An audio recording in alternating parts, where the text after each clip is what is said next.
Hello everyone, welcome to update by Aniket YouTube channel. दोस्तों आज मैं आप सभी को बधाइयाँ सबसे पहले, क्योंकि आप सभी सूचना सहायक टाइपिंग के लिए सिलेक्ट हुए हो। और आज मैं ये वायरल नोटिस लेके आया हूँ राजस्थान कर्मचारी चयन बोर्ड की तरफ से।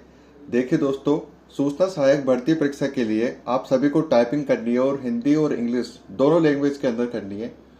आज आप सभी के सामने ये दिशा निर्देश लेके आया हूं मैं कि क्या क्या रूल्स है, क्या क्या गाइडलाइंस है। पहले आपको बता दूं, ये सूचना सहायक भर्ती 2018 की गाइडलाइन है। अभी 2024 में कोई बदलाव होगा तो मैं उस पर भी कोई आगे वीडियो बना दूंगा, लेकिन मेरे को नहीं लगता कि ऐसा कोई बदलाव होगा, क्योंकि टाइपिंग के अंदर कभी कोई बदलाव होता नहीं है। जो 2018 के अंदर रेगुलेशंस थे, रूल्स एंड रेगुलेशंस, गाइडलाइंस या कोई भी दिशा निर्देश, वही 2024 में रहने वाले हैं। तो मैं आपके समक्ष ये वीडियो बनाया हूं। तो चलिए शुरुआत करते हैं। भाग सेकंड, टंकण गति परीक्षा के संबंध में दिशा निर्देश। पहला पॉइंट ये कह रहे हैं ये लोग कि अभ्यर्थी परीक्षा शुरू होने के समय 1 घंटे 30 मिनट पूर्व परीक्षा केंद्र पर उपस्थित हो। आप सभी को टाइपिंग के लिए जो सेंटर अलॉट होगा उस उधर टाइम से पहले पहुंचना है, 1 घंटे 30 मिनट यानी कि 1.5 घंटे पहले। टंकण गति परीक्षा के संबंध में दिशा निर्देश एवं प्रायोगिक टेस्ट विभाग की वेबसाइट पर उपलब्ध कराया जाएगा। कोई भी आपको अगर टेस्ट विभाग करना है तो वो वेबसाइट पर पहले उपलब्ध करा देंगे।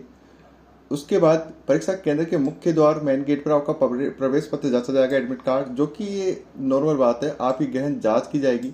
जांच के दौरान अवांछनीय वस्तु पाए जाने पर परीक्षा केंद्र में प्रवेश नहीं दिया जाएगा। फोर्थ पॉइंट, बायोमेट्रिक कैप्चर होगा।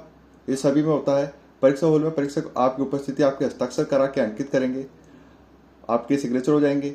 अभ्यर्थी परीक्षा हॉल में अपनी जगह पर बैठने पर परीक्षा प्रारंभ होने से पूर्व कृपया सुनिश्चित कर ले कि कंप्यूटर सही ढंग से कार्य कर रहा है तथा कीबोर्ड एवं माउस भी पूर्ण रूप से सही कार्य कर रहे हैं। ये बहुत इंपॉर्टेंट गाइडलाइन है।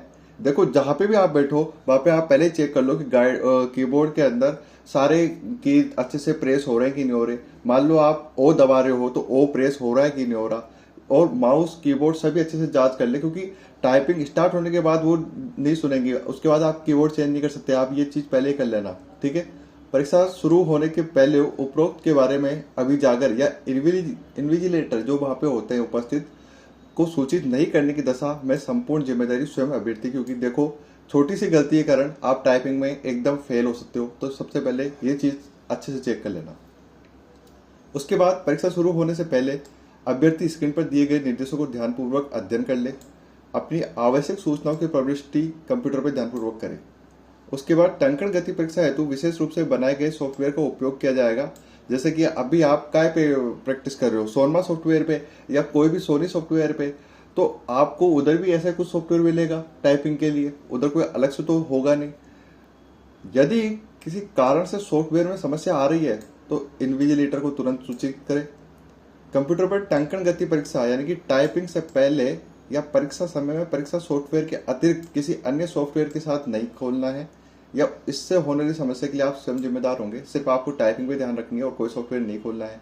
यहाँ पे एक और चीज बता दूं, हिंदी और इंग्लिश दोनों के अंदर आपकी टाइपिंग होगी, 15-15 मिनट्स की होगी और 20 वर्ड पर मिनट, दोनों के अंदर 20 वर्ड पर मिनट चाहिए।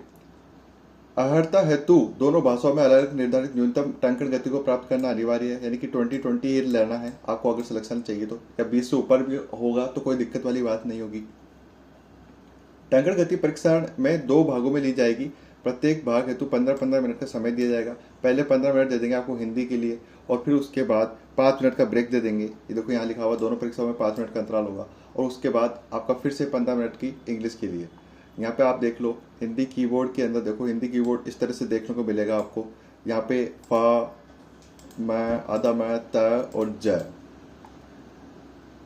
ध्यान देने बात यह है कि टंकण गति परीक्षा हेतु कंप्यूटर स्क्रीन के ऊपर वाले हिस्से में पैराग्राफ दिखाई देगा। मतलब कि 2 स्क्रीन होगी। यहाँ पे बता देता हूँ मैं, यहाँ पे 2 स्क्रीन होगी। एक आपका कंप्यूटर है और यहाँ पे आपकी 2 स्क्रीन होगी। यहाँ पे तो आपको पैराग्राफ लिखा हुआ मिलेगा जो आपको दिखेगा, और यहाँ पर आपको लिखना है। जो आपको लिखना है वो यहाँ से देख के लिखना है। तो इस तरह से यहाँ पे 2 स्क्रीन में बैठी रहेगी स्क्रीन। ऊपर वाले हिस्से में जिस शब्द को आप टंकित करेंगे या प्रेस करेंगे वो चिन्हित हो जाएगा। यदि अभ्यर्थी ने किसी शब्द को गलत टाइप कर दिया है तो उसमें सुधार करना चाहता है तो बैक स्पेस का यूज कर सकता है। कब तक कर सकता है? जब तक वो स्पेस बार का बटन न दबा दिया हो। एक बार स्पेस बार का उपयोग कर लिए जाने पर बैक स्पेस काम नहीं करेगा। ये बहुत इंपॉर्टेंट है, इसको अच्छे से समझो। अगर आपके पास पैराग्राफ है, मान लो ये 3 वर्ड है, ठीक है, इसमें आपने ये सही लिख दिया, यहाँ पे गलत लिख दिया, तो ये जब तक आप बैक स्पेस का यूज करके ठीक कर सकते हो जब तक आपने बैक वो स्पेस वाला बटन नहीं दबाया हो। अगर आपने स्पेस वाला बटन दबा दिया यानी कि इस वर्ड पर पहुंच गए तो वापस इस वर्ड पे नहीं आ सकते आप, ठीक है जी। माउस को अभ्यर्थी किसी भी स्थिति में यूज नहीं कर सकता है, सिर्फ उस समय को छोड़कर जब अभ्यर्थी ने टाइपिंग टेस्ट पूर्ण कर लिया हो। आपको सिर्फ माउस का यूज करना ही नहीं है, क्योंकि ये कीबोर्ड टाइपिंग के लिए टेस्ट हो रहा है, माउस का तो हो ही नहीं रहा, तो माउस तो वैसे भी नहीं होएगा। अभ्यर्थी की गति और दक्षता टंकण गति परीक्षा के दौरान सॉफ्टवेयर निरीक्षण में अंकित होती है, इसलिए अभ्यर्थी पैराग्राफ में दर्शाए गए शब्दों को उसी क्रम और रूप में टंकित करेंगे। ऐसा नहीं करने पर सॉफ्टवेयर एरर माना जाएगा, ठीक है। यानी कि इसके अंदर आपको जो पैराग्राफ में लिखा हुआ है वही लिखना है। मान लो आप स्पेलिंग होती है किसी भी चीज़ की, मान लो एरर, ERROR, ये स्पेलिंग होती है, लेकिन ई भी लिखा हुआ है, तो आपको होशियार नहीं बनना है। यहाँ पे कहीं आप EROOR लिख के आ जाओ, जो उसमें लिखा हुआ है वही लिखना है, ठीक है। स्क्रीन पर ऊपर दाहिनी तरफ घड़ी दिखती रहेगी जो ये दर्शाएगी कि परीक्षा पूर्ण होने में कितना समय यूज कर लिया है या फिर कितना समय बचा है आपके पास। यदि अभ्यर्थी ने पैराग्राफ को निर्धारित 15 मिनट पूर्व की पूर्ण कर लिया तो वह या तो सबमिट कर सकता है या समय पूर्ण होने पर वह अपने आप सबमिट हो जाएगा, किंतु परीक्षार्थी परीक्षा अवधि समाप्त होने के पश्चात ही छोड़ सकेगा। ये वाला इंपॉर्टेंट है। ये क्या कह रहा है कि अगर मान लो आप 15 मिनट से पहले ही टाइपिंग करके बैठ गए तो आप वहाँ पे सबमिट बटन है, वहाँ पे सबमिट दबा दो, या फिर 15 मिनट बाद वो अपने आप ही सबमिट हो जाएगा। लेकिन आप ये कहो कि 15 मिनट से पहले कर दिया और मेरे को जाने दो घर पे, तो नहीं जाने दिया जाएगा, सबको एक साथ ही छोड़ेंगे वो तो। ये तो कोई अभ्यर्थी द्वारा टंकण गति परीक्षा अवधि परीक्षा पूर्ण कर लेने पर होम पेज पर टाइपिंग टेस्ट कंप्लीटेड लिखा दिखाई देगा। कैसे पता करें कि आपको टाइपिंग हो गई, तो ये टाइपिंग कंप्लीट हो गई, तो आपको यहाँ पे लास्ट में टाइपिंग टेस्ट कंप्लीटेड लिखाई देगा, ठीक है। हिंदी टंकण परीक्षा पूर्ण करने पर 5 मिनट का अंतराल दिया जाएगा। इस अवधि में स्क्रीन पर घड़ी घटता हुआ समय दिखाएगी। उसके पश्चात अंग्रेजी टंकण परीक्षा प्रारंभ होगी। ये मैंने पहले बता दिया है, पहले 15 मिनट हिंदी टाइपिंग, फिर 5 मिनट ब्रेक, फिर 15 मिनट इंग्लिश टाइपिंग, ठीक है।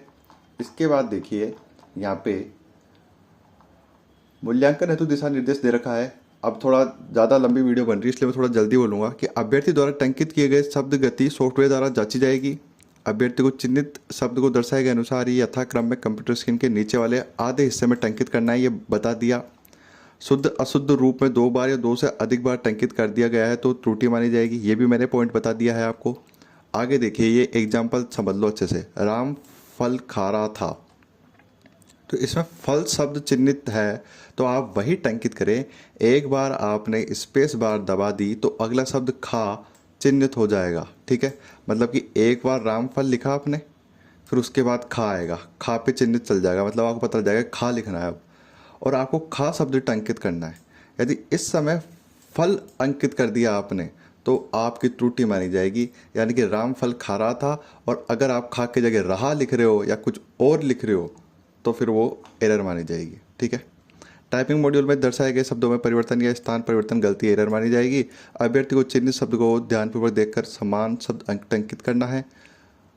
ऐसा नहीं करने पर सॉफ्टवेयर उसे गलती मान लेगा। ये सारे पॉइंट मैंने आपको बता दिए। यहाँ पे और कोई इंपॉर्टेंट मेरे को लग नहीं रहा आपको बताने लायक। ये देख लो एक बार कि हिंदी वर्णमाला के निम्न अक्षरों को छोड़कर अन्य समस्त अक्षर यदि आधा अक्षर एवं खड़ी पाई है, जैसे कि ये, तो संयोजन से टंकित किए जाते हैं, तो ऐसे अक्षरों संबंधित शब्दों को त्रुटि पूर्वक माना जाएगा, यानी कि ख, स, थ, भ, ध, घ, स और ण। ये ऐसे शब्द है, इसके अंदर आपको इस तरह से यूज नहीं करना है, यानी कि इसको आधा ख भी बनेगा इस तरह से और ख आप ये लगा दो तो ये गलत माना जाएगा। आपको पूरा ख ही बनाना पड़ेगा। इसके लिए मैं और अच्छे से डिटेल से वीडियो बना दूंगा हिंदी टाइपिंग के लिए, आप मेरे चैनल को सब्सक्राइब कर लेना। हिंदी टंकण के दौरान किसी भी अक्षर या मात्रा को बनाने में अल्ट की का यूज नहीं होगा। हिंदी के लास्ट पॉइंट ये है कि अंग्रेजी टंकण गति परीक्षण केस सेंसिटिव होगा, अर्थात कैपिटल लेटर के स्थान पर स्मॉल लेटर या स्मॉल लेटर के स्थान पर कैपिटल लेटर के प्रयोग को संबंधित शब्द को त्रुटिपूर्ण माना जाएगा। मान लो कैपिटल सी है और आप स्मॉल सी यूज़ कर रहे हो तो वो ये गलत है, या स्मॉल सी है और आप उसकी जगह कैपिटल सी यूज़ कर रहे हो तो ये भी गलत है। कैपिटल सी की जगह कैपिटल सी ही बनेगा और स्मॉल सी की जगह स्मॉल सी ही बनेगा। ठीक है, इस तरह से आपका टाइपिंग टेस्ट होगा। यहाँ पे आपको रोल नंबर लिखा हुआ रहेगा, नेम लिखा हुआ रहेगा, यहाँ पे आईपी एड्रेस लिखा हुआ रहेगा, यहाँ पे आपके टाइप्ड वर्ड होगा जो आपने कितने टाइप कर दिया और करेक्ट वर्ड भी लिखा हुआ रहेगा, इनकरेक्ट वर्ड यहाँ पे लिखा हुआ रहेगा और यहाँ पे नेट स्पीड भी लिखी रहेगी। इस तरह से कोई पैराग्राफ आएगा, उस पैराग्राफ को आपको नीचे टाइप करना है।